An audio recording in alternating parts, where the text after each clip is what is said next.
కూర్చున్నామండి. దేవుని వాక్యాన్ని విందాం. సమయం చాలా స్పీడ్గా వెళ్ళిపోతుంది. హల్లెలూయా. చదవండిగా హల్లెలూయా, హల్లెలూయా.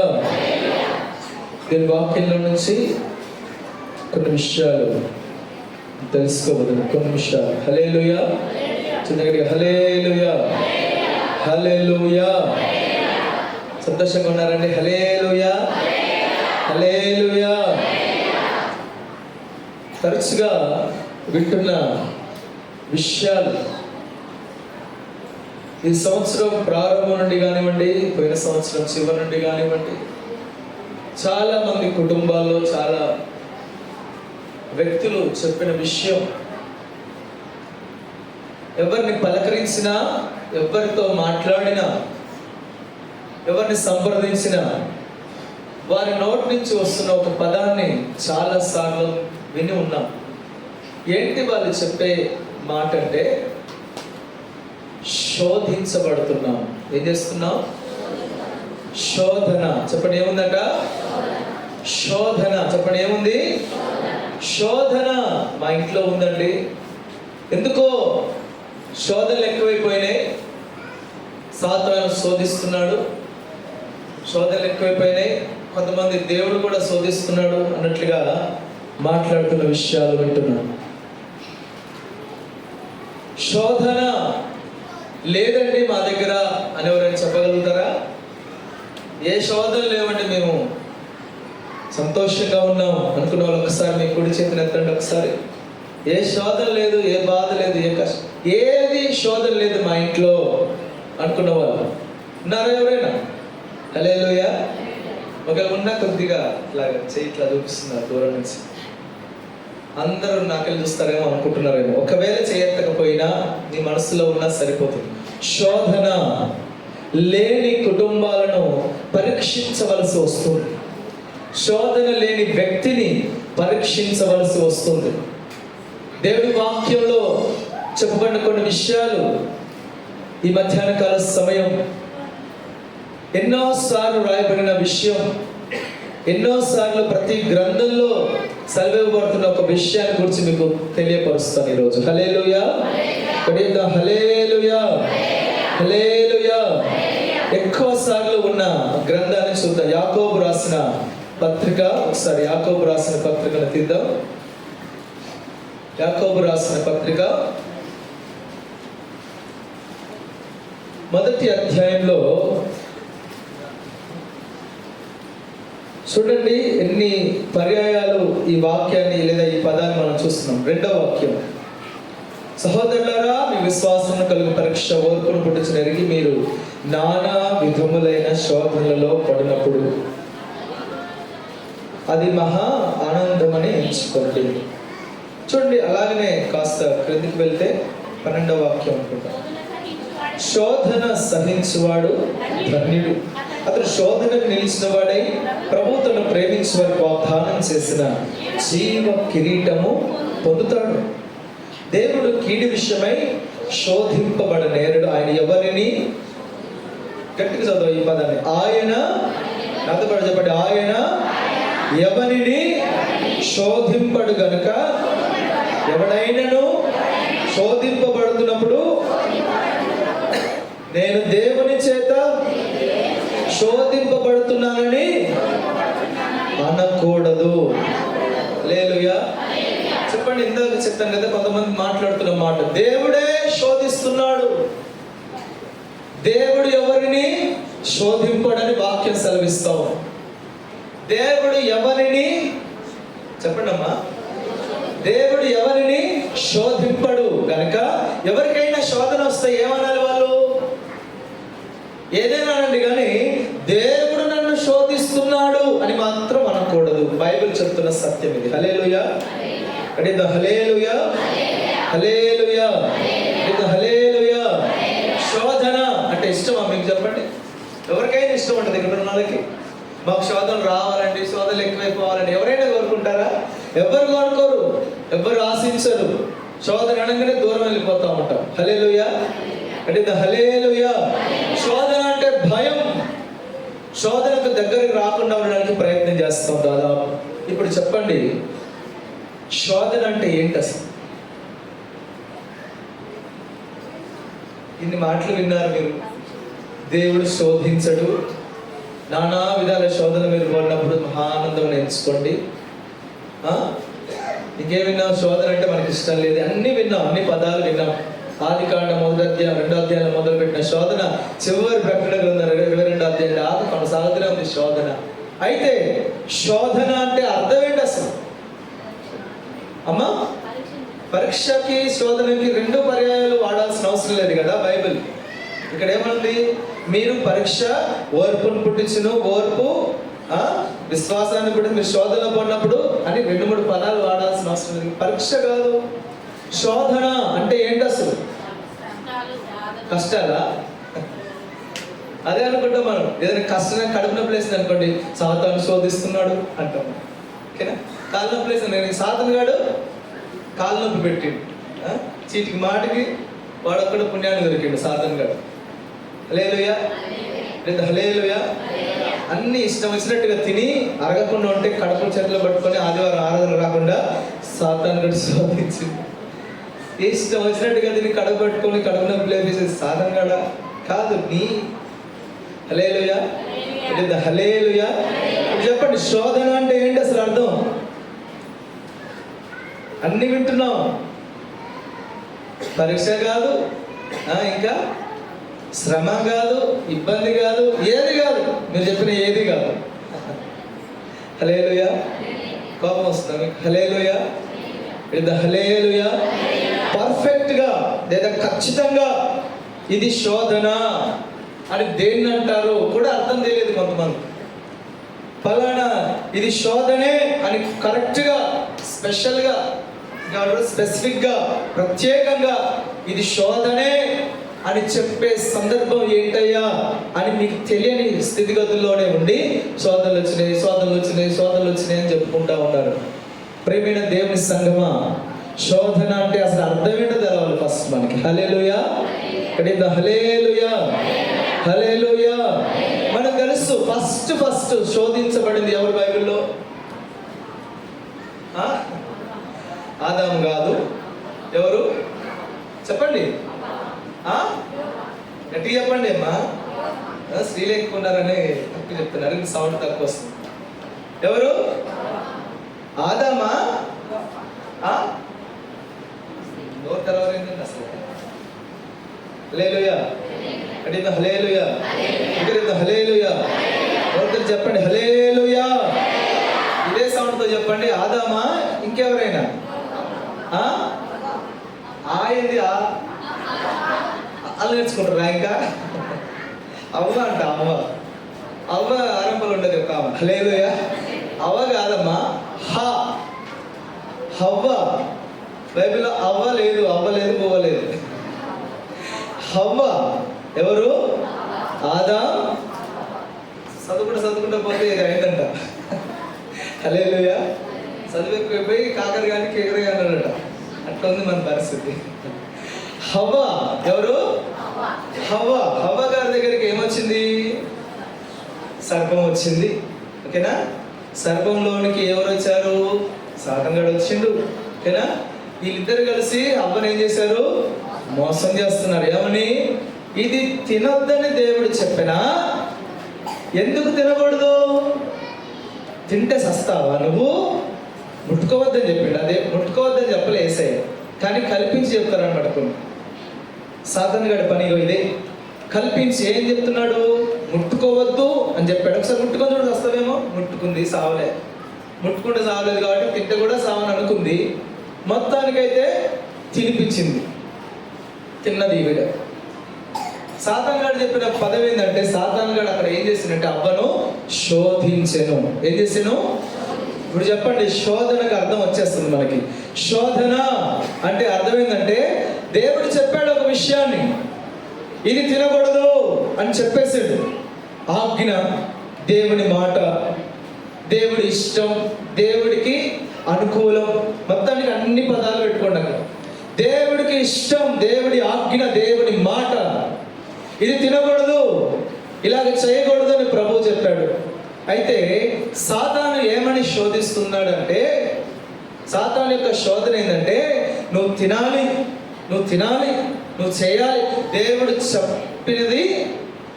చెప్పినది నువ్వు చేయొద్దు, దేవుడు చెప్పనిది నువ్వు చేయాలి. హల్లెలూయా, హల్లెలూయా.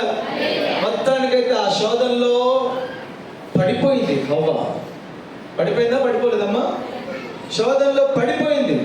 శోధనలు అందరికీ వస్తాయి.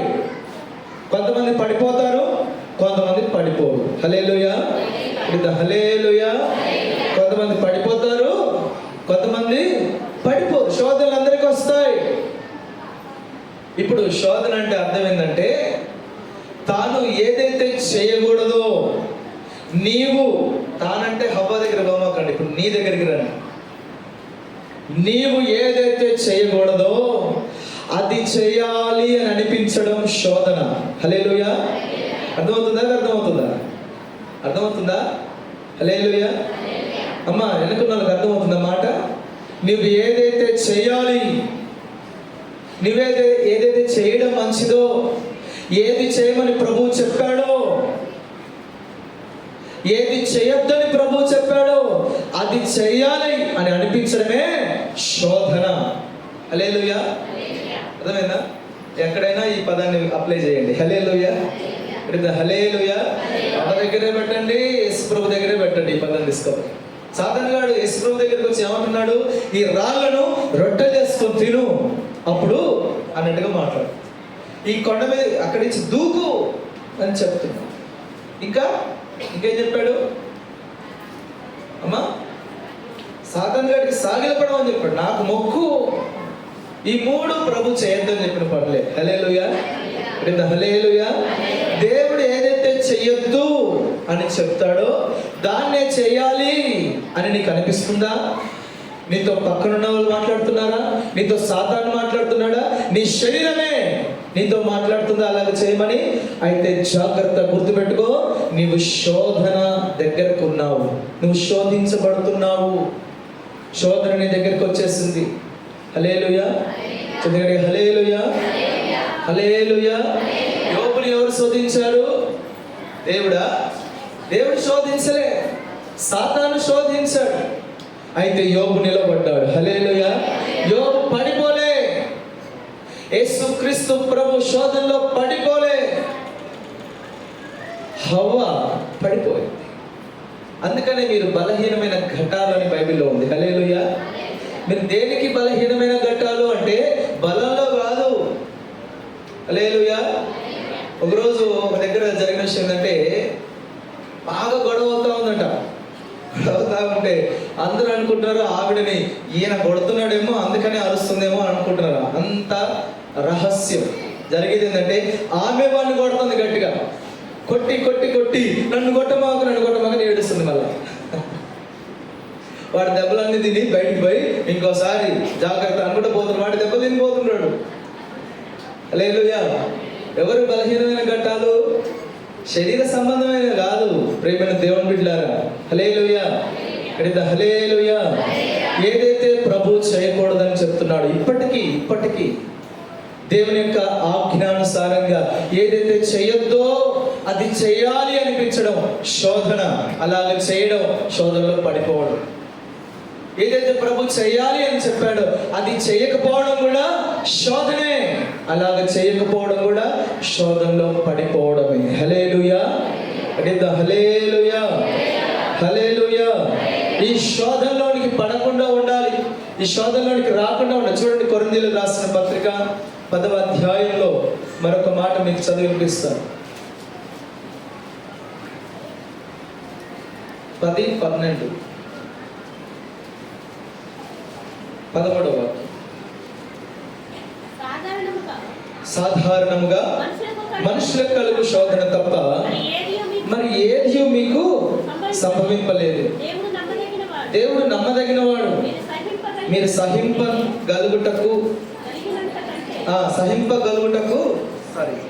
సహింపగలిగినంత కంటే ఎక్కువగా ఆయన మిమ్మలను శోధింపబడనీయడు. చూడండి, ఇక్కడ ఏమనుంది? శోధింపబడనీయడు.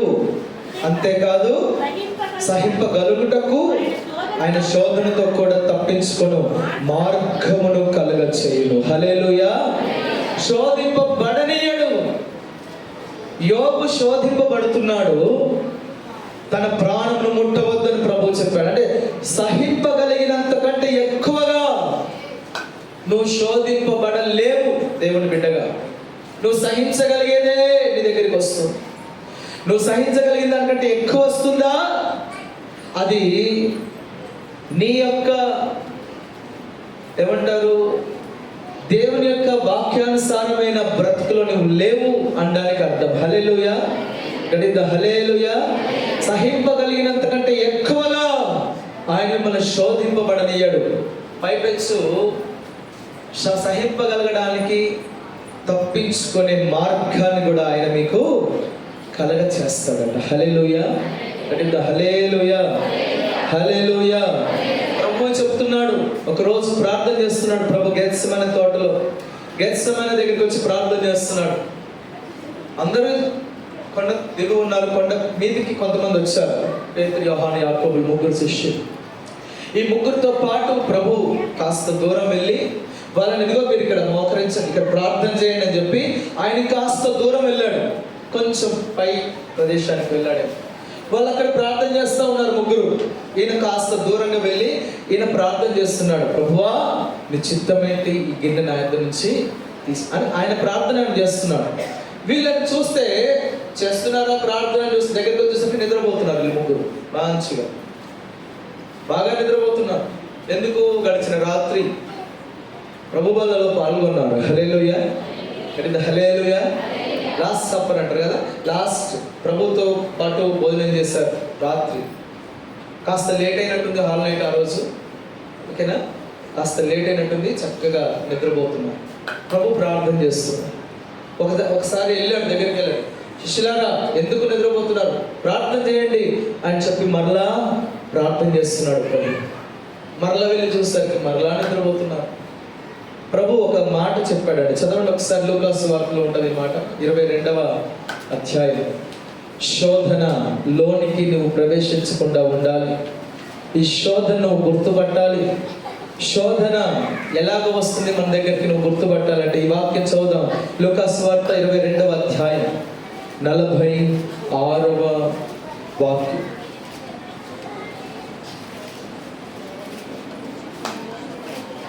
లూకాసు వార్త 22:46. మీరెందుకు నిద్రించుచున్నారు? ప్రభు మాట్లాడుతున్న మాట అంటే ఇది. మీరెందుకు నిద్రించుచున్నారు? శోధనలో ప్రవేశింపకుండానట్లు లేచి ప్రార్థన చేయని వారితో చెప్పాను. హల్లెలూయా. ఇప్పుడు చెప్పండి, శోధన అంటే మీకు ఇష్టమా? ఇష్టమా? ఎవరితో చెప్పండి, ఇష్టమా? లేదన్నా అవునన్నా రెంట్లు ఏదో చెప్పండి. శోధన అంటే మీకు ఇష్టమా? ఇష్టం లేదు ఎవరికి? శోధనలోనికి ప్రవేశించడం ఇష్టమా? అస్సలు ఇష్టం లేదు. మీరు శోధనలోనికి ప్రవేశించకుండా ఉండాలంటే ప్రభువు చెప్తున్న ఒక మాట మీకు గుర్తు చేస్తున్నాను. మీరు శోధనలోనికి ప్రవేశించకుండా ఉండాలంటే ఒక పని చేయాలి. మీరు ఏం చేయాలి ప్రభువా? మీరు మెలకువగలిగి ప్రార్థన చేయండి. హల్లెలూయా. హల్లెలూయా. ఏ విషయంలో మీరు శోధింపబడుతున్నారు, ఏ విషయంలో శోధన మీ దగ్గరికి వస్తుందో ఆ విషయంలో మెలకువగలిగి ప్రార్థన చేయాలి.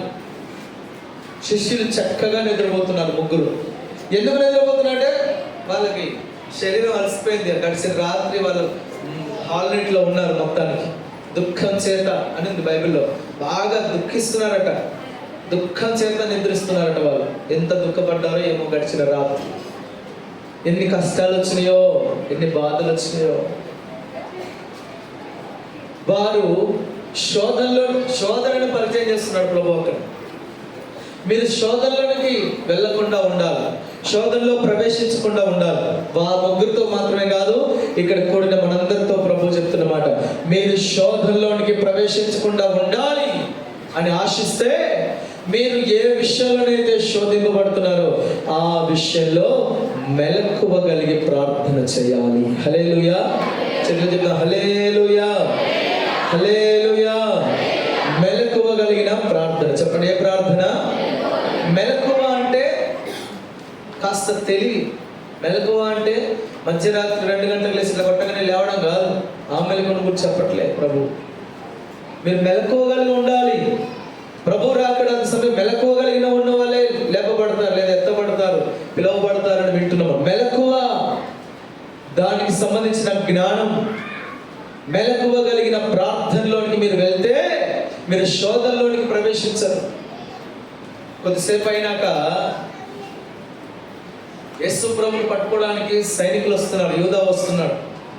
యూదా ముందే ఒక గుర్తు చెప్పాడు, నేను ఎవరినైతే ముద్దు పెట్టుకుంటానో, మెడ మీద పడి ముద్దు పెట్టుకుంటానో ఆయనే యేసు, ఆయనే మీరు పట్టుకోండి, జాగ్రత్తగా పట్టుకోండి అంటున్నాడు మనోడు. ఎట్లా పట్టుకోవాలంట? పట్టిస్తాడట, కానీ వీడు ఆయన మాత్రం ఎట్లా పట్టుకోవాలంట? జాగ్రత్తగా పట్టుకోవాలి. ఏమన్నా పెళ్ళికి తీసుకోబోతారా? ఏమన్నా సన్మానం చేయడానికి తీసుకోబోతారా? జాగ్రత్తగా తీసుకోవడానికి, చంపడానికి కదా తీసుకోబోయేది వాళ్ళు. పట్టించడం వరకే వీడి బాధ్యత, పట్టించడం కొరకే వీడి ప్రయత్నం. మొత్తానికి గుర్తు చెప్పాడు, మెడ మీద వాడు ముద్దు పెట్టాడు. అప్పగిస్తున్నావా యూదా అని ప్రభు అన్నాడు. యూదా వెళ్ళిపోయాడు. మొత్తానికి ఎవరికి తెలియదు యూదా పట్టిస్తున్నాడు ఆ సంగతి కూడా ఎవరికి తెలియదు అక్కడ ఉన్న వాళ్ళకి. తర్వాత వాడు ఊరేసుకొని ఆ ఉరితాడు దిగి ఆ నుంచి బడి పొట్ట పగిలిపోయి పేగులు బయటకు వచ్చి పేగులు, అప్పుడు తెలిసింది ఓహో వీడేనా. హల్లెలూయా. ఎందుకంటే అక్కడ అమ్మాయిలు ఎవరికి తెలియదు యూదా పట్టిస్తాడన్న సంగతి ప్రభువుకు తెలుసు. రహస్యంగా అందరూ వచ్చినట్టుగా వచ్చిండు, అందరూ ముద్దు పెట్టుకున్నట్టే యేసు ప్రభువుని ముద్దు పెట్టుకున్నాడు. కానీ ఆ సైనికులకు తెలుసు వీడి యొక్క ఆంతర్యం ఏంటో. మొత్తానికి అమ్మేశాడు, కానీ మంచివాడు. హల్లెలూయా. అందరి దృష్టిలో ఎవడు? చాలా మంచివాడు. పాపం చేస్తాడు కానీ చాలా మంచివాడిగా ప్రయత్నిస్తూ ఉంటాడు. ఏమైనా దేవుని బిడ్డ ఏదైతే చేయకూడదో అదే చేసేసాడు యూదా. ఏ డబ్బు కొరకైతే ఆశించవద్దని ప్రభు చెప్పాడు, ఆ డబ్బుని ఆశించాడు. దేని కొరకైతే అపేక్ష కలిగి ఉండొద్దని చెప్పి దాని కొరకే అపేక్ష కలిగి ఉన్నాడు. శోధనలో పడిపోయాడు యూదా. శోధన వచ్చింది దగ్గరికి, శోధనలో పడిపోయాడు యూదా. తర్వాత జరిగిన విషయం ఏంది? అందులో ముగ్గురులో ఒక ఆయన లేశాడు, సీమోను పేతురు. టక్కున లేశాడు, కత్తి తీశాడు. సైనికులు పట్టుకొని పోతుంటే యేసు ప్రభువుని ఆ ప్రధాన యాజకుల దాసుడు ఒకడు ఉన్నాడు అక్కడ, మల్కు. ఆ మల్కుని కత్తి తీసుకొని ఇస్త్రీ కొట్టాడు. చంపేద్దామని, ఏం చేద్దామని చంపేద్దాం, ఒక్క వేటుతో చంపేద్దామని కత్తి తీసి విసిరితే వాడి చెవి తెగింది. ఏం తెగింది? చెవి. మెడకాయ దెబ్బగా అనుకున్నాడు కానీ మెడకాయ తెగలే. తన ఇంటెన్షన్ ఏంటంటే, తన ఉద్దేశం ఏంటంటే వీడిని చంపితే యేసు ప్రభువుని విడిపించుకొని మన యేసు ప్రభువుని తీసుకుంటాం అనుకున్నాడేమో. ప్రేమైన దేవుని బిడ్డలారా, ప్రభువు చెప్పాడు శోధనలోని పడకుండా ఉండాలి, శోధనలో ప్రవేశించకుండా ఉండాలంటే నువ్వు మెలకువగలిగి ప్రార్థన చెయ్యి. ఈ మెలకువగలిగి ప్రార్థన చేస్తే ఈ పేతురు లేచి కత్తి తీసి కత్తిని దూసేవాడే కాదు, ఇతడు నిద్రపోతున్నాడు, నిద్రావస్థలో ఉన్నాడు. ప్రియమైన దేవుని ప్రజలారా, ఒకవేళ ఏది చేయాలో అది చేయకుండా ఏది చేయకూడదో అదే నువ్వు చేస్తున్నావు అంటే గుర్తుపెట్టుకో, నువ్వు నిద్రపోతున్నావు. మెలకువగలిగిన ప్రార్థన లేదు నీలో. ఏం చేయాలో అర్థం కాని అయోమయంలో పడిపోయావు, కత్తి తీస్తున్నావు, ప్రభు చెప్పిన పని చెప్పని పని చేస్తున్నావు. శోధన వచ్చేసింది పేతురు దగ్గరికి. కత్తి తీసి కొడితే దాసుడి యొక్క చెవి కట్ అయిపోయింది, చెవి పడిపోయింది అక్కడ. యేసు ప్రభువు ఏం చేసిండు? ఆ చెవిని తీసి మరలా వాడికి అతుకు పెట్టాడు, ప్రార్థన చేసి స్వస్థపరిచాడు, అతుక్కుపోయింది. ఎందుకు చేయాలి అసలు ఆ పని ప్రభు చెప్పండి అమ్మా? చాలాసార్లు విన్నారు కదా, ఎందుకు చేయాలి ప్రభు అసలు ఆ పని? మనమేమో తప్పులు చేసుకుంటూ పోతాం, మనమేమో ఏది పడితే చేసుకుంటూ పోతాం, ప్రభు ఏమో బాగు చేసుకుంటూ పోవాలా? హల్లెలూయా. ఎందుకంటే హల్లెలూయా, హల్లెలూయా. ఒకవేళ ప్రభువు గనక ఆ రోజు ఆ ప్రధాన యాజకుని దాసుడైన మల్కు చెవి అతుకించకపోతే లేదా స్వస్థపరచకపోతే యేసు ప్రభుతో పాటు దొంగల్ని కాదు సిలువ వేసేది, పేతురుని వేసేటోళ్ళు సిలువ. ఎందుకు? చేసిండే కదా నేరం. ఏ నేరం చేయని ప్రభువునే అలాగా ఊహించుకుంటే ఈ నేరం చేసి కూర్చున్నట్టు నీకు ఎలా చూడాలి? వీళ్ళు శోధన. చెప్పండి, ఎందులో ప్రవేశించాడు? శోధనలోనికి ప్రవేశించాడు. కానీ ప్రభు కృప చేత పేతురు, సాతాను నిన్ను జల్లించడానికి నీకు నేను ప్రార్థన చేశాను పేతురు ముందుగానే చెప్పాడు. హల్లెలూయా. ముందుగానే చెప్పాడు, శోధనలో ప్రవేశించకుండా ప్రార్థన చేయమని, మెలకువగలిగి. కానీ చేయట్లే. ప్రియమైన దేవుని బిడ్డలారా, ప్రభువు చెబుతున్న వాక్యం, దేవుని వాక్యం నీ చెవుల ఎందుకు వస్తుంది? నీ హృదయంలోనికి పోతుందా? ఒకవేళ నీ హృదయంలోనికి పోతే నువ్వేం చేయాలి? ఆ ప్రకారమే చేయాలి. పక్క నుంచి ఇంకెంతమంది ఏమి చెప్పినా వినకూడదు ఆ మాటలు. హల్లెలూయా. సాతాను ఎన్నోసార్లు నీ చెవిలో చెప్తాడు, వినకూడదు ఆ మాటలు. నీ శరీరం ఎన్నో మాటలు చెప్తుంది నీతో, వినకూడదు ఆ మాటలు. ఒకవేళ విన్నావా, ఎక్కడ ప్రవేశిస్తావు? నువ్వు శోధనలోనికి వెళ్తావు. శోధనలో వెళ్ళిన పరిస్థితి ఏంటో తెలుసుగా. యోగ పరిస్థితి తెలుసు కదా మనకి, హవ పరిస్థితి తెలుసు కదా. ఆదా శోధనలోనికి వెళ్ళినాక నానా విధములైన బాధలు, నానా విధములైన కష్టాలు, ఎన్నో రకాల శ్రమలు ఇప్పుడు వస్తాయన్నమాట. శ్రమలు, శోధన శ్రమలు కాదమ్మా, శోధించబడిన వానికి శ్రమలు విస్తరిస్తాయి. తర్వాత శ్రమలు. హల్లెలూయా.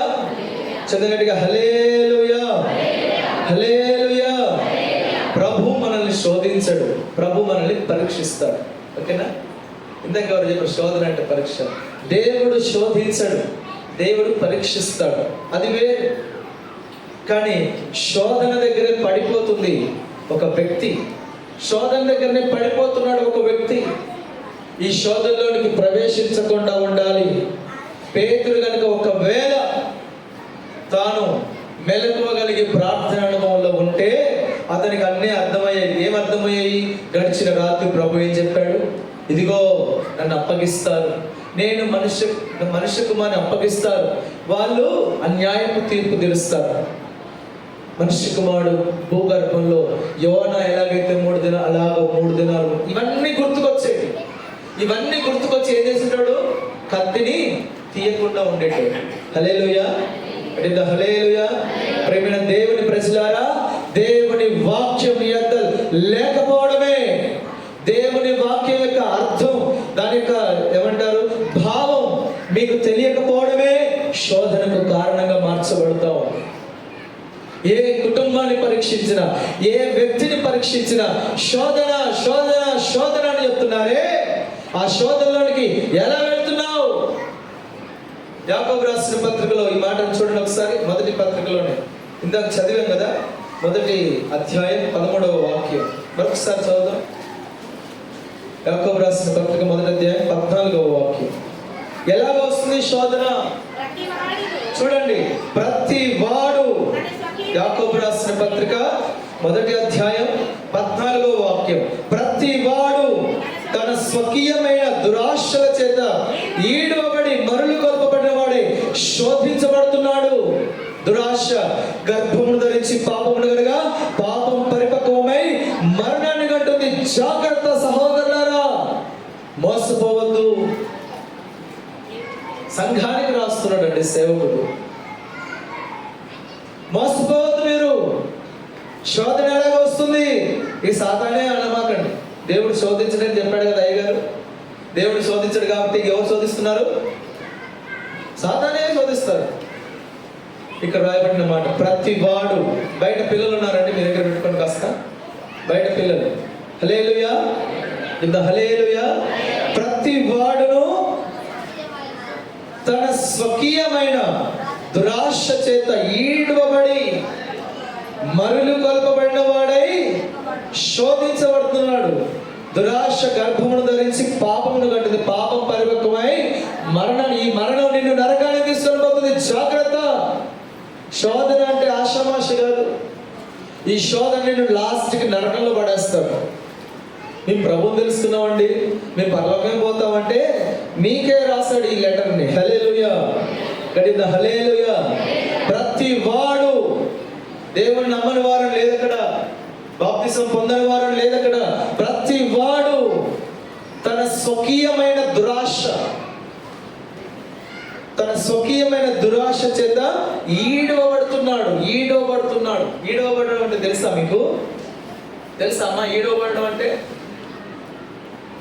కుక్క చచ్చిపోయింది అనుకోండి మీ బజార్లో, ఎత్తుకొని పోతారా? చేతుల మీద ఎత్తుకొని పోతారా? ఎట్లా పోతారు?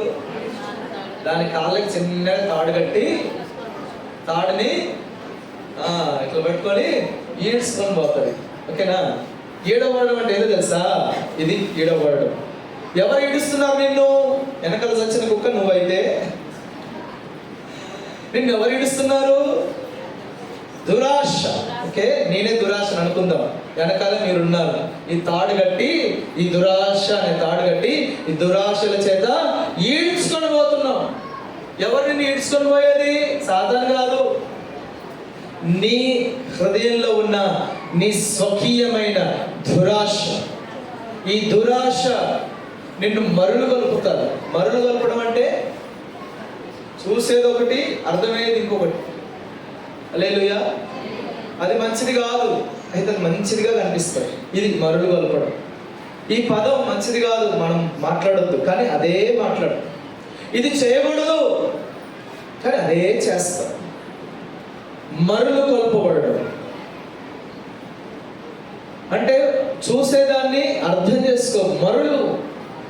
మరులు కలుపబడి మాయోపాయం చేత ఏది చూస్తున్నామో ఏం చేస్తున్నామో అర్థం కాని అయోమయంలో ఈ దురాశల చేత ఈడ్చుకొని పోతుంటే నీ దురాశలు పోతా ఉన్నావు దాని వెనకాలబడి. హల్లెలూయా, హల్లెలూయా. ఏది నిన్ను ఈడ్చుకొని పోతుంది అమ్మా? ఏ ఆశ? మంచి ఆశలు అయితే బాగుండు, దేవుడే తృప్తిపరుస్తాడు. ఆశ కలిగిన ప్రాణాన్ని తృప్తిపరుస్తాడు. మంచి ఆశలు దేవుడే తృప్తిపరుస్తాడు. కానీ దురాశల్ని దేవుడు తృప్తిపరచడు. వాటిని నువ్వు తృప్తిపరుచుకుంటావు. నీ చేతుల్లోనే ఉంది. నీ స్వకీయమైన దురాశ ఈడవబడితే నీవే పాపం ఎత్తుకు పోతావు. ఆ పాపం నిన్ను మరణం దగ్గర తీసుకుంది. ఆ మరణం నిన్ను నరకంలో పడేస్తుంది. జాగ్రత్త సహోదరులారా, మోసపోవద్దు. ఒకవేళ మోసపోయే స్థితిలో నువ్వు ఉన్నావా? జాగ్రత్త. హల్లెలూయా, హల్లెలూయా. ఏం చేద్దంటే ఈ శోధనలో పడద్దంటే మొట్టమొదటిగా మెలకువగలిగి ప్రార్థన చేయాలి. ఈ మెలకువగలిగి ప్రార్థన చేసి దేవుని వాక్యాన్ని కనుక మీ మధ్యలో ఉంచుకుంటే ఏ స్థితిలోనైనా, ఏ అరణ్యంలో పడేసినా, అడవిలో పడేసినా, నువ్వు శోధన ఎద్దకు వచ్చినా వస్తాయి. అందరి దగ్గరికి వస్తాయి శోధనలు. కానీ ఆ శోధనలు నువ్వు మాత్రం పడిపో, స్ట్రైట్ గా ఉంటావు. హల్లెలూయా. ఉదాహరణకు చెప్తాను. యోసేపు మనకు తెలుసు. బైబిల్లో యోసేపు యొక్క స్థితిగతులన్నీ మనకు తెలుసు. యోసేపు తనకు ఒక దర్శనం ఉంది. తన యొక్క అన్నదమ్ములు వాళ్ళందరూ తన ఎదుట సాగిల పడతారు. నాకు గొప్ప దర్శనం ప్రభు ఇచ్చాడు. తన చిన్న ప్రాయంలోనే సుమారు 12-13 సంవత్సరాలప్పుడే అతనికి ఒక దర్శనం వచ్చింది. మంచి దర్శనం. యవనస్తుడిగా ఉన్నప్పుడు ఒక దర్శనం. తనకు అందరూ సాగిల పడతారన్న దర్శనం. దాన్ని ముందు పెట్టుకొని నడుస్తున్నాడు. పోతా ఉంటే ఏం జరిగింది? సహోదరులందరూ అతన్ని కొట్టి గుంటలు వేశారు. గుంటలు వేసిన తర్వాత, గుంటలు వేస్తే మనకి వస్తుందా, సస్తే మనకి వస్తుందా, అమ్ముకున్నారా, డబ్బులు వస్తాయని అమ్ముకున్నారు. ఆ అమ్ముకున్నాడు కాస్త దాస్యంలో పెట్టుకున్నాడు. ఆ దాస్యం కాస్త జైలుకి. మొత్తానికి ఈ స్టోరీ అంతా మనకు తెలుసు. కానీ బైబిల్లో ఏమని రాస్తుందంటే, యెహోవా వాక్యం అతన్ని పరిశోధించుచుండెను, తాను చెప్పినది నెరవేర్చే వరకు యెహోవా వాక్యం యోసేపును పరీక్షిస్తూ ఉండేది. దేవుని వాక్యం ఏమో పరీక్షిస్తుంది. నీలో ఒకవేళ దేవుని వాక్యం ఉందా, దేవుడు నీతో చెప్పిన వాగ్దానం ఏదైనా నీలో ఉందా, అది పరీక్షించబడడానికే శోధనలు వస్తాయి. జాగ్రత్త. తన ఏ ఇంట్లోనైతే యజమానుడు కూడా, ఆ యజమానుడి భార్య తనను పాపానికి ప్రేరేపిస్తే తను పాపం చేయవచ్చు. ఎవరు లేరు అడ్డం. ఆ యజమానుడు లేడు, ఈ అన్నదమ్ములు లేరు, సంఘం లేదు, సేవకులు ఎవరు లేరు. ఆయన కాడ ఒక్కడే ఉన్నాడు. ఆ పాపం చేసే వ్యక్తి ఇంకొకటి ఉంది. అంతే. పాపానికి ప్రేరేపిస్తూ ఉంది. అయితే యోసేపు అన్న మాట ఏంటంటే, నేను దేవునికి విరోధంగా నేను ఎలాగ పాపం చేసి ఇంత పాపం నేను నోటగట్టు లేదు, నా దేవుని ఎదుటి పాపం. అక్కడి నుంచి పారిపోయాడండి. హల్లెలూయా, హల్లెలూయా. యోసేపు ఏం చేసిండమ్మా? క్షమాపణ వేడుకుంటా అక్కడ ఉండి పంచాయతీ పెట్టుకున్నాడా వాళ్ళతోటి? అక్కడి నుంచి ఏం చేసిండు? పారిపోయాడు కదా. మంచోడని పేరు పడదా? నింద పడ్డది. పారిపోయినా నింద పడ్డది. హల్లెలూయా. ఎందుకంటే హల్లెలూయా. పారిపోయినా ఏం నిందపడింది, అని పట్టుకున్నారు, మళ్ళీ జైలు వేశారు. మొత్తానికైతే చాలా చాలా జరిగిపోయింది. విషయం ఏంటంటే తాను ఏదైతే చేయకూడదో, మరొకసారి చెప్తున్నాను, తాను ఏదైతే చేయకూడదో అది చేయాలి అని పక్క నుంచి ప్రేరేపణలు వస్తున్నాయి. ఒక వ్యక్తి కానీ, ఒక ఆలోచన కానీ, ఏదైనా నీ దగ్గర నుంచి వచ్చినప్పుడు గుర్తుపెట్టుకోండి, శోధన వచ్చింది నా దగ్గరికి. శోధనలో ఉన్నావో లేవో కూడా తెలవనయ్యా. అయోమయంలో ఉంటే నువ్వు నిద్రపోతున్నావు, నువ్వు నిద్రలో ఉన్నావు కాబట్టి ఇది శోధన, ఇది మంచిదా, ఇది దేవుడి పరీక్ష, ఇది మామూలుగా వచ్చిందా, ఎండాకాలం చలికాలంలాగా వచ్చిందా అని నీకు తెలవదు. శోధన వచ్చిందని గుర్తించలేని నిద్రలో నువ్వు ఉన్నావు. అతనికి అర్థమైంది ఇది శోధన, నీది ఏదైతే చేయకూడదో అది చేయాలి అని ప్రేరేపణలు వస్తున్నాయి. కాబట్టి ఇది శోధన, ఇందులో నేను చిక్కకూడదు, ఇందులో పడిపోకూడదు, ఈ పాపంలో నేను పడకూడదు, ఈ దురాశలో నేను ఈడవబడకూడదు. ఈ మరులు కలుపుతుందే, నువ్వు యజమానుడు అయిపోతావు, ఇంటికి గొప్పడు అయిపోతావు అంటుందే, ఆ మరులు కలపబడిన స్థితిలో నుంచి నేను పడిపోకూడదని అక్కడి నుంచి పారిపోయాడండి యోసేపు. హల్లెలూయా. కొత్త నిబంధన గ్రంథంలో ఉంటుంది, యవనస్తుడా, యవనులారా, ఓ యవనుడా, నీ యవనేచ్ఛల నుండి పారిపో. అన్నాడా, అక్కడ ఉండమన్నాడా? యవనస్తుడా, ఓ యవనస్తురాలా, ప్రార్థన చేయమని ఉంది అక్కడ. ఏమనుంది? పారిపోవాలి, అక్కడ ఉండకూడదు నువ్వు. హల్లెలూయా. ఇది హల్లెలూయా. కొంతమంది ప్రార్థన చేస్తారు లేండి, అందుకని అంటున్నా. ఓ యవనస్తుడా, నువ్వు అక్కడ ఉండకూడదు. మీ ఫ్రెండ్ సినిమా పోతున్నాడు, వాడితో పాటు నువ్వు సినిమా పోయి వాడి కొరకు ప్రార్థన చేస్తే నువ్వు కూడా చెడిపోతావు సహోదరుడా. నీ ఫ్రెండ్ ఒక పద్ధతిలో ఉంటే వాడితో సహోదరు, నువ్వు కూడా చెడిపోతావు. వాళ్ళ కోసం నువ్వు అక్కడ ఉండకూడదు, అక్కడి నుంచి పారిపో. సాతాను గాడి దగ్గరికి వచ్చిన అనుకోండి, ఒకవేళ సాతానే నీ ముందు అనుకోండి, ప్రభు ఏం చెప్పాడంటే దేవునికి లోబడు, అపవాదిని ఎదురించి, సైతానా పో, నా దగ్గర వచ్చి గట్టిగా మాట్లాడు, వాడు పోతాడు.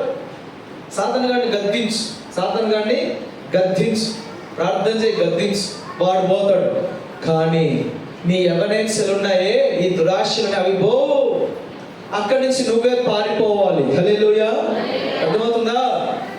నువ్వు అక్కడ కూర్చొని ప్రార్థన చేసి గద్దిస్తే పోయి అయిపోయేది కాదు.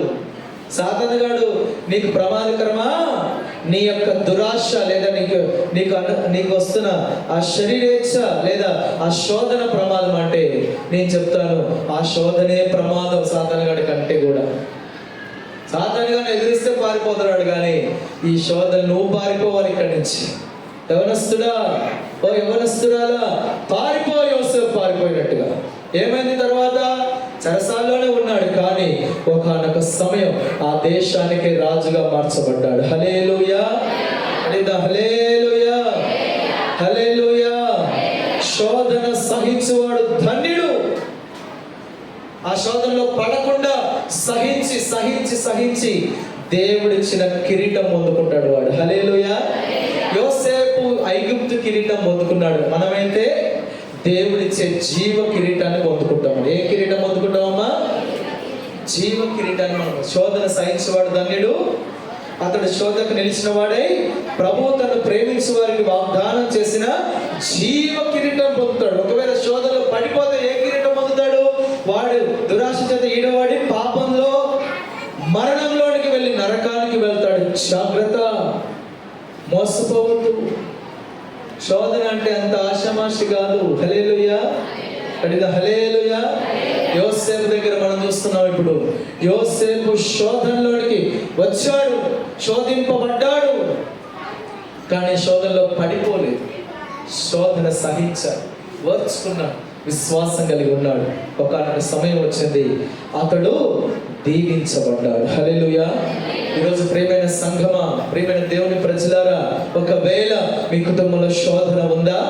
శోధనలో ప్రవేశించే స్థితిగతులు నీ ముందు వస్తున్నాయా? భవిష్యత్తులో వచ్చినా నువ్వు జాగ్రత్త పడాలి. ఒకవేళ ఇప్పుడే నువ్వు శోధనలో ఉన్నావా? ఏ మాత్రం బాధపడవలసిన అవసరం లేదు. దేవుడు ఈ శోధనలో నువ్వు తప్పించుకునే మార్గాన్ని నీకు బోధిస్తున్నాడు ఈ పూట. హల్లెలూయా. ఎలాగ తప్పించుకోవాలో ప్రభు చెప్తున్నాడు. ఈ శోధనలో నుంచి బయటపడే ఒక ఉన్నతమైన మార్గం మీకు అందించబడుతుంది. దేవుడు నీకు ఇచ్చిన దర్శనం, దేవుడు నీకు ఇచ్చిన వాగ్దానం, దాన్ని పట్టుకొని ప్రార్థన చేయి. మెలకువగలిగి ప్రార్థన చేయి. దేవుని వాక్యాన్ని హృదయంలో ఉంచుకో. దేవుని ఆజ్ఞను అతిక్రమించకుండా దేవుని ఆజ్ఞానుసారంగా ప్రవర్తించు. శోధన నిన్ను విడిచిపెట్టిపోతుంది. హల్లెలూయా. అపవాది యేసయ్యను విడిచిపెట్టిపోయిన తర్వాత ఎవరు వచ్చారట ఆయన దగ్గరికి? దేవదూతలు వచ్చి పరిచర్య చేస్తారు. అలాగా దేవుని దూతలని ఎద్దుకు వస్తారు. హల్లెలూయా. అపవాది శోధనలు ముగిసాయి. ఇప్పుడు ఎవరు వస్తున్నారు? దేవదూతలు వచ్చి పరిచర్య చేస్తున్నారు ప్రభువుకి. ఈరోజు నీ కుటుంబంలో కూడా దేవదూతలు రావాలి. హల్లెలూయా. శోధన అనే పదం వినబడకూడదు మీ కుటుంబాల్లో. వినబడాలా? వినబడకూడదు. శోధన కాదు వినబడాల్సింది, దీవెన. చెప్పండి, ఏం వినబడాలి? యోసేపు శోధనలో వెళ్ళాడు, కానీ లాస్ట్కి ఏమైపోయింది? అది దీవెన అయిపోయింది. శోధన కాదు, ఏముండాలి మీ ఇళ్ళల్లో? దీవెన ఉండాలి. హల్లెలూయా. వాళ్ళు పెడితే తిన్నాడు యోసేపు ఒకనొక సమయంలో, కానీ ఇప్పుడు యోసేపు పెడితే అనేక దేశాల్లో ఉన్న వాళ్ళు తింటున్నారు. అది దీవెన అంటే. హల్లెలూయా. శోధన అంటే అలాగా ఉంటుంది, దీవెన అంటే ఇలాగ ఉంటుంది. మనకేం కావాలి ఇప్పుడు? రెడీ చెప్పండి, ఏం కావాలి? దీవెన. చెప్పండి, ఏం కావాలి? శోధనలోనికి ప్రవేశించకుండా నువ్వు మెలకువగలిగి ప్రార్థన చేస్తే, శోధన సహిస్తే, ఈ శోధనలో తప్పించుకొని ప్రభు మార్గం ఏదా అని ప్రభు వాక్యాన్ని పరీక్షించి తెలుసుకుంటే, దేవుని వాక్యం నిన్ను ఆ శోధనలో నుంచి తప్పించి నిన్ను దీవెనకి నడిపిస్తుంది. హల్లెలూయా. ఆ ఉన్నతమైన దీవెనలోనికి మనమందరం ప్రవేశించబడదుము గాక. ఈ మాటల్ని ప్రభు మన ఇంటిలో ఆశీర్వదించును గాక. మోకరించండి, ప్రార్థన చేద్దాం. చెప్పబడిన వాక్య సందేశం కొరకై అందరం మోకరించిన ప్రార్థన చేసుకుందాం. స్తోత్రం, స్తోత్రం, స్తోత్రం. దేవుడు మనతో మాట్లాడిన కొన్ని మాటలు ఒక్కసారి జ్ఞాపకం చేసుకుంటాము.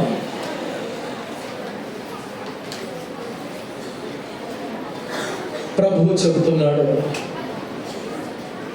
నీవు శోధనలో ప్రవేశించకుండా